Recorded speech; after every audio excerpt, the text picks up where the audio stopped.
So hello everyone, তোমরা সবাই কেমন আছো? আশা করি সবাই ভালো আছো। আজ ছাদটাকে পরিষ্কার করব। এইদিকে নিচ থেকে একটা ঝাঁটা নিয়ে এসে ঝাড় দিতে শুরু করলাম, আর প্রচুর প্রচুর পরিমাণে পাতা পড়ে যাচ্ছে। আর এদিকে আমি কিন্তু টব সরিয়ে সরিয়ে এখান থেকে ঝাড় দিয়ে নিলাম। আর এটা কি ফুল গাছের গাছ বলো তো, কমেন্টে জানাবে তো। আমি জানি, তবে তোমরা একটু বলো তো তোমাদের কেমন লাগে ছাদ বাগান করতে, আমাকে একটু কমেন্টে জানাবে। আমার কিন্তু ভীষণ ভীষণ ভালো লাগে, কারণ ছাদ থেকে আমি সারপ্রাইজ পাই প্রায়। তোমরাও কি আমার মতন সারপ্রাইজ পাও? আর এই গাছগুলো কিন্তু শীতের সময় ফুল ফোটে না, অনেক বড় হয়ে গেছিলো, আমি কেটে দিয়েছিলাম। আর এদিকে দেখো কত সুন্দর সুন্দর হয়ে গেছে। আমি কিন্তু প্রায় সপ্তাহে সপ্তাহে আমি ছাদটা পরিষ্কার করি।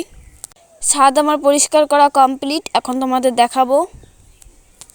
এই দেখো কত সুন্দর লাগছে, আর চারিদিকটা আমার তো ভীষণই ভালো লাগছে। ছাদে আসলে আমার কিন্তু আর নিচে যেতে ভালো লাগে না, কারণ কি দেখো তোমাদের দেখাই আমি কি জন্য আমার ভালো লাগে এত। আর পাতা কিন্তু ঝাড় দিয়ে আমি এক জায়গাটা জড়ো করে রেখেছি, কারণ জাল দেওয়ার জন্য। কদিন থাকবে, তারপর আমি বস্তা ভরে আমি নিয়ে যাব নিচে। এই দেখো, এর জন্য কিন্তু আমার ভীষণ ভালো লাগে, ঠান্ডা ঠান্ডা হাওয়া, আর কত সুন্দর দেখো ভিউটা। চারিদিকে শুধু সবুজ আর সবুজ। আর এদিকে দেখো আমাদের নারকেল গাছে কিছু ডাব হয়েছে। আর আমার ভিডিওতে কিন্তু তোমরা সব কিছু দেখতে পাবে। তো টাটা, তাড়াতাড়ি করে চ্যানেলটাকে সাবস্ক্রাইব করে রাখো।